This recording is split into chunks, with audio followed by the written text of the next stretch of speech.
I think Tank wins in the rematch. Why? I think he'll make the right adjustments and he won't take too long to fight. You know, because he took a knee like a timeout kind of thing and walked to his corner to wipe his face. That's unheard of and never seen before. There's no way that's legal in boxing. It shouldn't have. Gervonta Davis and Bill Haney had a heated exchange on social media moments ago, stirring up drama in the boxing world. During a live interview, Bill Haney issued a brutal warning to Gervonta Davis, pointing fingers at the integrity of his recent fight. Haney tweeted, "That's crazy because I heard real ones helped you, and you did weird shit." Fans believe this is a direct accusation that Tank was favored by the judges in his bout against Lamont Roach. The tension between both camps is rising fast, and this public clash has left fans questioning what really happened in that ring. In response to Bill Haney's sharp accusation, Gervonta Davis fired back on social media saying, "I done helped a lot of weird." His comment adds more fuel to their ongoing feud, showing that Tank isn't backing down from Haney's claims and is ready to defend his name. Bill Haney's remarks implied more than just a casual jab. They pointed to a broader issue within the sport. When he referenced real ones helping Gervonta Davis and accused him of doing weird shit, the implication was that Davis has benefited from behind-the-scenes favoritism, rather than simply earning victories through pure skill. These comments raise the question of whether Gervonta's recent wins, particularly against Lamont Roach, were truly reflective of his performance or influenced by biased decision-making. Haney's words added fuel to the ongoing conversation about the integrity of judging in high-profile fights and the role of influence within boxing circles. I've been told y'all Gervonta Tank Davis isn't a prize fighter. I know a lot of you guys say, well, he doesn't fight for belts, he doesn't fight for legacy, he fights for money. He's a prize fighter, Jerry. And I'm going to assume a prize fighter is a guy who is solely making fights based off of cash reward. He'd rather fight a bum for $50 million than fight a guy who's experienced for $10 million. That is what a prize fighter would be. Actual definition, a professional boxer who competes in matches for money prizes. So let's take a look at it. Turki Al-Sheikh has declared he wants to make Tank versus Shakur. He says, my plan for Shakur is this fight. He's referring to Floyd Schofield, then William Zepeda, and then let's see if Tank wants to be in our show. Tank's not going to fight Shakur. He's not going to fight him in Saudi Arabia. So now that we've established Tank isn't a prize fighter, because if he was a lot different, then we must ask, what is Tank's goal in boxing? I'll tell you right now, it's easy money. Tank is the type of guy, he'd rather fight, let's say, 4 Lamont Roaches for $20 million than fight 1 Shakur Stevenson for $80 million, which is fine. But I'm tired of people saying, oh, he's a prize fighter. That's why he's not taking these fights. He's not a prize fighter. The biggest money fights is Haney, Ryan, Tio, Shakur, and Loma. He's not even going to take half of those fights. So please, guys, all my Tank fans, all my guys who claim Tank is a prize fighter, that's why he's not fighting for the belts, please stop it. This guy's not a legacy fighter. He's not a prize fighter. He's just a guy who enjoys easy paydays. And like I said, there's nothing wrong with that. Just stop misleading people with your comments. During a tense live interview, Bill Haney openly criticized Gervonta Davis for allegedly dismissing his veteran coach Calvin Ford, suggesting this move contributed to a drop in Davis's ring performance. Haney emphasized that Ford's guidance had been a crucial part of Davis's development and questioned why someone would sever ties with a figure so instrumental to their rise. This argument was tied directly to Davis's contested performance against Lamont Roach, which many analysts felt lacked the sharpness and dominance seen in his earlier bouts. According to Haney, removing Ford disrupted Davis's rhythm and may have cost him clarity in the ring. But they won't cover the fact of the live podcast will not cover the fact that Calvin and Kenny, they got fired. Now, if Devin fired me, it would be, huh? Well, they got fired. I didn't know that was real. I thought that was some cat. They're trying to be quiet. Man, they done got fired, man. Them people done got fired, man. They hoping they get hired. You know what I'm saying? Oh, they trying to get. Man, Calvin came on there with them. He had them GTD first shorts with them GTD leggings, with that GTD Kango cap, with that GTD glasses, GTD shirt. Man, guess what? The man gave him a hug, man, and left him in the hallway. And everybody want to act like that they not really. See, they keep that magnifying glass on us, and yeah. Bill Haney's frustrations with Gervonta Davis extend beyond individual matches. He has continuously accused Davis and his team of avoiding legitimate challenges, particularly a matchup with Devin Haney. Bill believes that his son, with his superior boxing IQ and technical precision, is a stylistic nightmare for Tank. According to Bill, this is precisely why the fight hasn't materialized. He asserts that Davis prefers opponents who pose less strategic risk, choosing pathways that maintain his undefeated record while maximizing profit. This criticism questions Davis's willingness to face the best in his division and risks painting him as a boxer, avoiding true tests. Yes. Okay. Tank is a beast. Tank is a beast. Tank is a beast. He's undefeated. Yes. I mean, I've interviewed him a while back. I mean, people have compared him to a young Mike Tyson multiple times. What do you think your son does better than Tank? Box. He can outbox anybody. When Devin is being Devin, the Devin I know, he can outbox anybody on the planet. We have that kind of skill set. I think that matched up against Tank Davis, that was a fight that we've always liked. We've always fancied our chances. And that's the part of the business. That's the part of boxing, as having two sides, having that ultimate dance partner, right? And Tank and his team, they can't beat both. They can't be Tank and beat a... so they've said a lot of things, but the one thing that they haven't said is that they wanted to fight Devin. Right, so that's not going to happen. Not in terms next. of anything that you've seen. Not next, definitely not. All right. In addition to technical and managerial criticisms, Bill Haney addressed Gervonta Davis's public persona, especially his conduct on social media. He urged Davis to step away from impulsive tweets and act with greater professionalism if he genuinely intends to engage in serious negotiations for a bout against Devin Haney. Bill highlighted that boxing at this level involves careful branding and business acumen, noting that Devin brings commercial value to every fight he takes. The message was clear. Real fighters don't settle scores online. They do it in the ring, backed by proper promotion and mutual respect among camps. You say Tank doesn't want any of it. Why is that? I know you can't give... Man, get off of Twitter, man, and knock it off, man. If you the face of boxing, then send over something, man. You know what I'm saying? Something respectful, like you really trying to do this shit. Because every fighter that Devin gets paid, man, the most money, man. Knock it off, man. That's bunk business, man. You know what I'm saying? Listen, we don't need you. Let the welfare feed you for real. You know what I'm saying? Yeah, for real. Because that's where you're going to be at in the welfare line. You keep shitting on the people, giving them the fake fights, talking about that we didn't charge $57. Listen, we going to give you the best fights, and we going to get all the people in there, you know what I'm saying, because that's what we do. And we pay the fighters. We give the fans an opportunity to come in. That's that old bullshit-ass business model that you're going to charge the fans for some bullshit fights and that you the face of boxing because you just keep shoving it down their throat, man. The Mayweather era, that's over with, man. It's the Devin Haney era. That Mayweather shit is over with, man. You hear me? Over with. Floyd ain't never did what Devin did at 25. Tank ain't did it, nobody else ain't did it. Olympic silver medalist Keyshawn Davis offered a balanced take on the possibility of a rematch between Gervonta Davis and Lamont Roach. He acknowledged that while Davis remains a formidable talent, his recent performances indicate a loss of passion for the sport. This perceived decline could be a vulnerability that Roach, known for his heart and resilience, might exploit. Keyshawn's viewpoint introduces a compelling dynamic, where one fighter, fueled by hunger and ambition, could potentially overpower another struggling with motivation. It shifts the narrative from mere athletic ability to psychological readiness and long-term commitment to boxing. Like which version he shows up with, and no disrespect to Roach, but you know what I mean. No, that is disrespectful to Roach, and like y'all fight fans gotta realize that is disrespectful. You know what I'm saying? Like he in there fighting another grown man that ain't going for none of that shit. You know what I'm saying?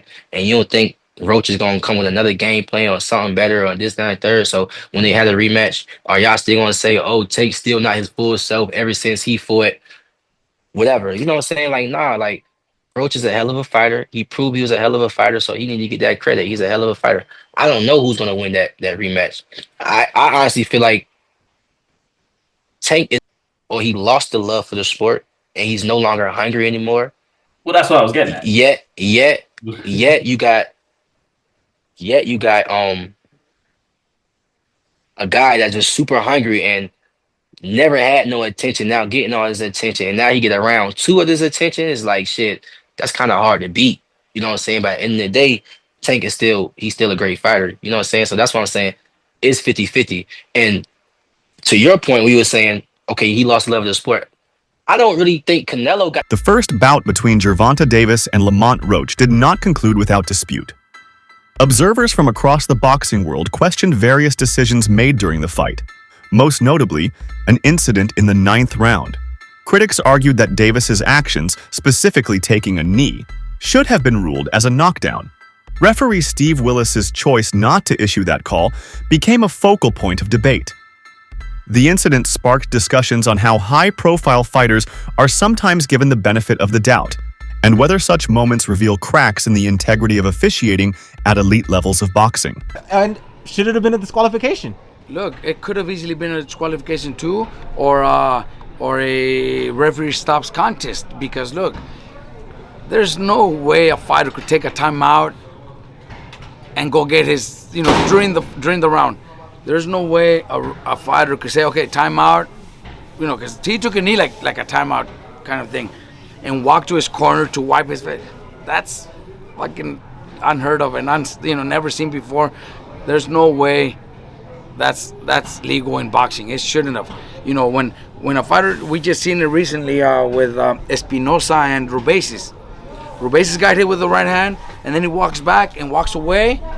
And the ref right away wiped it up. That happened with Lara versus Angulo. Exactly. It's over. It's over. So Tank to his corner. I'm actually, surprised that the ref didn't call it a knockdown, because he's a really good ref. Willis is a really good ref. Willis is a great ref, one of the best in boxing right now, and that was a big mistake. He should have counted as a knockdown. Like I told you, I wouldn't have been surprised if when he walked away, if he would have just waved it up, because that's walking away from the fight. Because of the eyes, during the break, tell the corners to wipe it out. You can't do that when the fight's going on. There's no way, nothing. You can't do that when the fight's going on. You can't time out, take a knee, and walk away. There's just no way.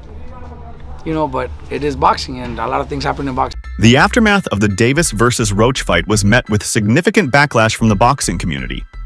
Many professionals expressed disbelief over the final decision, labeling it one of the most controversial outcomes in recent memory.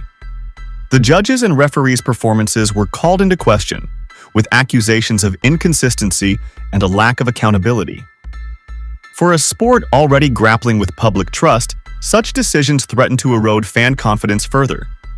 The widespread dissatisfaction among fighters and analysts emphasizes an urgent need for reform in scoring transparency and referee training to protect boxing's reputation and fairness. Gervonta Tank Davis says he took a knee because he got his hair done a few days ago and something dripped into his eyes. Ryan Garcia said that Lamont Roach won that fight. And he continues with, not calling that knockdown is the most wild thing I've ever seen in boxing. That type of stuff makes boxing look bad. And then says, crazy shit, see y'all May 2nd. Terrence Crawford said they robbed that boy and it's crazy. Roach won and that should have been called the knockdown, let's see what happens. Devin Haney says, I was waiting for the backflip. Even Turkey Alashi had something to say about the fight. He said, if you charge people $80 per pay-per-view, you must give them a good card with good production. What are your thoughts? Then Terrence Crawford continues with, some of y'all need to watch Mayweather versus Hernandez and see Mayweather takes a knee because he hurt his hand and it was called a knockdown, not from a punch either. He says, I've never seen someone take a knee and they don't count it as a knockdown. Must have. Lamont Roach's father and trainer added another layer of intrigue to the rivalry with revealing comments about Davis's mindset before their fight. According to him, Davis exhibited signs of caution and concern toward Roach's capabilities. While this caution did not necessarily stem from fear, it reflected a calculated awareness of the risks Roach posed. Despite this, financial and promotional interests reportedly pushed the fight forward. In camp, so knowing the coaches, they knowing us, work it's both ways. It ain't just our way, coming from both sides. So, but no, was I shocked? No, I think Tank tried to tell y'all. Calvin tried to tell y'all. Burry tried to tell y'all, but they didn't want to hear it. They just so stuck on trying to force Tank to fight who they want him to fight, and it don't work like that. You know what I'm saying? So it just was made for a great fight. So people need to just sit back and get ready for part 2. It's gonna be epic, man. I can't wait for part 2, man. Do you got anything to say to the fans? About part 2, about anything that you got going on coming up, social media, anything. You gonna see the difference. I mean, I believe we want to fight. Nobody can tell us different. The majority of the world believe we want to fight. So you're gonna see. Both of them gonna raise their level. Both of them gonna raise their level. Both of them. So yeah, they're gonna make for a greater fight. But no way. Veteran coach Bernie provided a critical analysis of Davis's performance, pointing out a lack of urgency in his defense of the title. He observed that Roach fought with more energy and a stronger will to win, whereas Davis seemed passive, more focused on surviving the rounds than dominating them. Exactly. He's a champion. He got to defend his title. He like I said, they both was looking at each other. And then finally, after Tank will be the one to throw the first punch. He felt like he wanted to retain his title. Lamont Roach felt like he was just happy to be there and get the success. He wasn't trying to take the title.